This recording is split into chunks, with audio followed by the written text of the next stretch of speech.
Hi, Jaws Jr. here for another rock counting adventure, sitting inside the Suburban. Might you ask why? Well, it is extremely windy here, and I don't know if my last video turned out or not. So I thought, I'm just going to walk around with the camera, taking you guys along, and showing you what I pick up out here. We're out here in Harney County, picking up basically a bunch of tumbling material.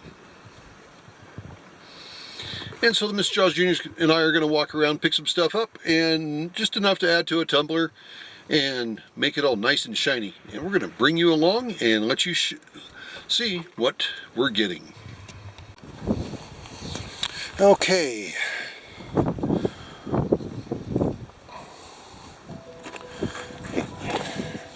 And if you guys can hear me, I actually got a new contraption on me now. A bag to pack this stuff so I can be one hand to pick up the rocks and one hand to hold you guys. So you hear the music in the background, and that's what we're going to be listening to for the rest of this adventure while we're walking around here.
Well, we're back in the Suburban, and as you've seen, one of the very last things I found, this. Not too bad for a little limb cast. So I've got the Mrs. Jaws Jr. here next to me. I don't know if she's going to say anything or not. Hello. There you go. Now you know she's alive. So, just remember, everyone's life is an adventure. Then there's mine, rock hounding out here in the wind. This is the Adventures of Jaws Jr. Yeah, I'm going to drink some water now. Have a good one. See ya.